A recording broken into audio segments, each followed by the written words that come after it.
And there is this thing with humanity where, in our seeding is the expansion of self, but there is no rule on what the expansion must look like. It's just an expansion. So it can be expansion into the depths. It could be expansion into the, unpleasant side of life. It could be an expansion into the heaven of life. But who's to say either is wrong? Who's to say either is wrong?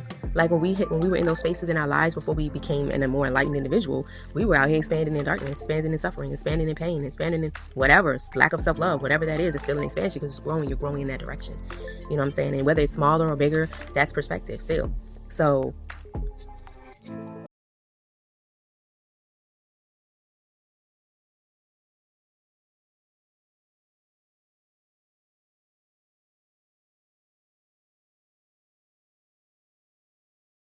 this may be a little bit of a rabbit hole. So I'm sitting here realizing that, like, the idea of freedom is a perspective.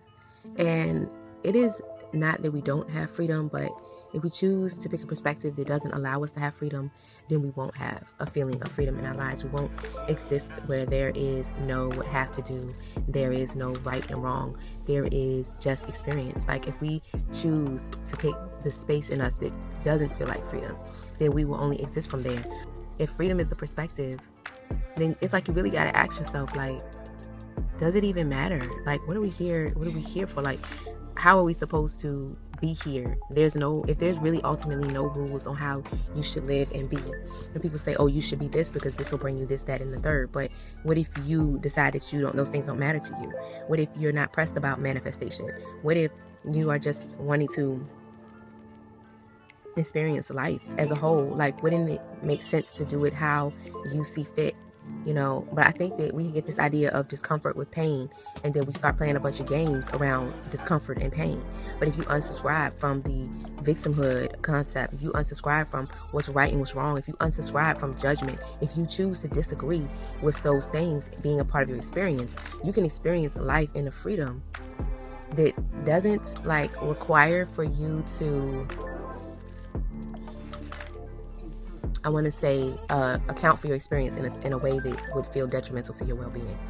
Like you won't have as much stress, you won't have as much of those kinds of energies in your body because you will be in full acceptance of what your life presents to you. And I can't honestly say that it's wrong to feel pain because that's a perspective. I can't honestly say that I feel that way because that's a perspective. Like, I can say that, I don't enjoy pain. Usually it doesn't feel good to me, but I have learned to appreciate those uncomfortable and painful releases, of energies that I was holding. So I have found the beauty and the alchemy of that. I have found the grace and the nurture in that. And so then the pain is not bad.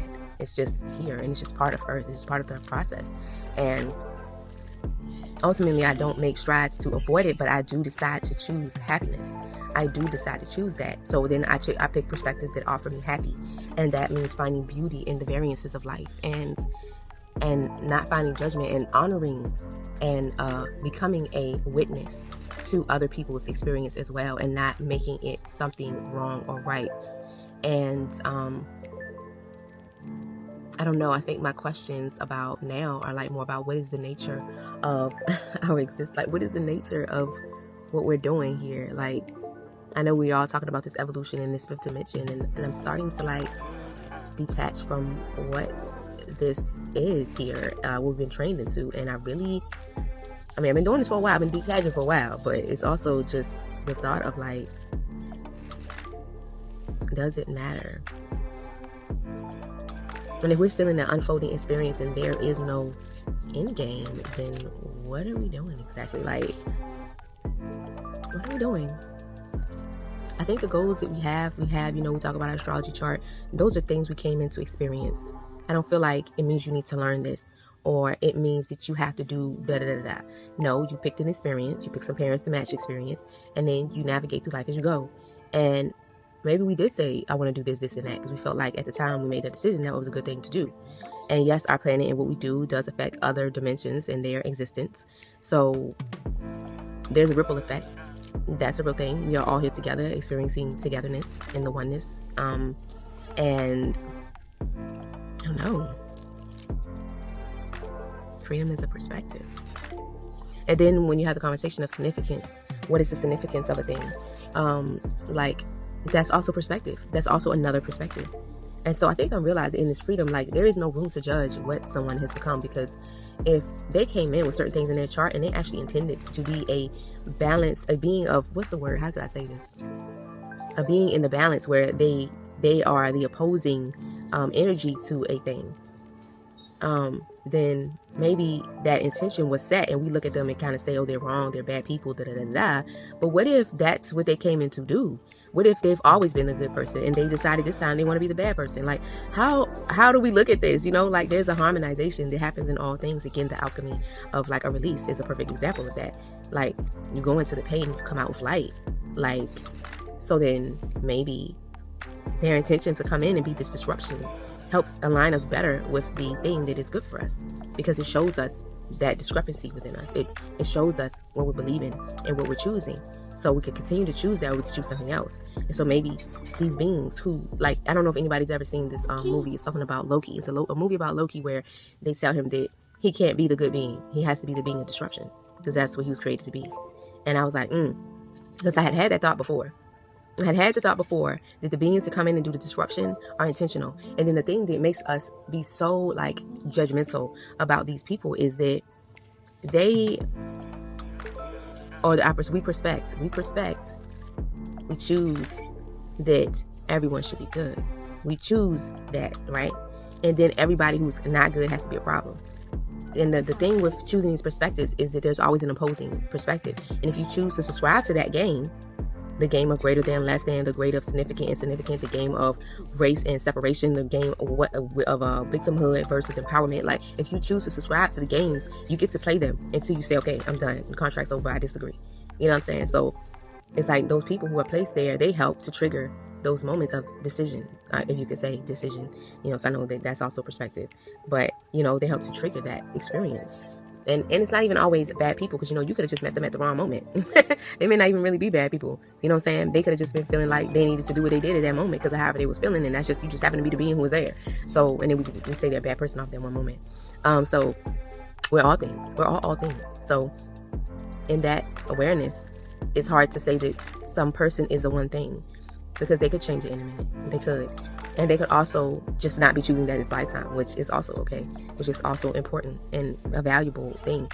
And, oh man, this is so long. It's so wild. It's feel like a rabbit hole, but it's the reality. Like, yo, we prospecting out here. We just prospecting, like, we live in whatever we choose. And so then our attachment to this experience can lessen, because we understand it in a way. This is an experiment. This life is an experiment because it's about the experience. So then it is an experiment. Like, it is us experiencing life, trying different things, seeing what comes out of those things. You know, there is this thing with humanity where, you know, in our seeding is the expansion of self, but there is no rule on what the expansion must look like. It's just an expansion. So it can be expansion into the depths. It could be expansions into the, you know, unpleasant side of life. It could be an expansion into the heaven of life. But who's to say either is wrong? Who's to say either is wrong? Like, when we were in those spaces in our lives before we became a more enlightened individual, we were out here expanding in darkness, expanding in suffering, expanding in pain, expanding in whatever, lack of self-love, whatever that is, it's still an expansion, because it's growing. You're growing in that direction. You know what I'm saying? And whether it's smaller or bigger, that's perspective still. So what are we doing? It's like, the idea of purpose is like, that's not a real thing. It's not a real thing. It's just what we choose. Like, I don't know. I mean, I know this, that if someone goes hard on their purpose, if they're surviving for their purpose, this can be a hard thing to swallow right here, because it was for me a long time ago, because my purpose was what was pushing me to be here. If I hadn't had that set up in my system at that time, I'm not sure I would still be here. So it's purposeful when you are using it for something, but ultimately, like, it could be anything. It could be like, I just want to see how many times a day I can smile, or, you know, people who explore depression, like, I want to see what that looks like in my body. Like, because I think I'm feeling like I'm leaning that way. So I'm going to go that way for a little while. And then we act like it's a trap and we can't get out. Like, but you can get out. You can always get out. You can always pivot. You can always alchemize. You can always shift and change, you know. And I'm talking about emotions. I know that a lot of us don't know how to regrow limbs and stuff and heal to degrees, but there are people who do and who can. So Even our body's not really a limitation. I don't know. I'm just thinking, oh, my timer says 11:55. But this is just maybe a whole. Everybody might not be able to, get with this, but it's cool. I say stay where you are and do what you do, and it's much love to you either way. I'm not here for the argument, but I am here to explore, discuss perspectives, and wallow in the lust of the infinite. So I'm lusting after the infinity. How about that? Okay. But anyway, much love, peace, light. I just wanted to put some thoughts out there. This channel is really now about me and my exploration, and I want to share my exploration with myself, my reflection, y'all. So we can explore together. But it's all peace and love again. I just wanted to bring y'all into my morning meditation. But enjoy. I will talk to you again. So until next time, I wish you the most harmonious of unfoldments and awareness and joy. Peace.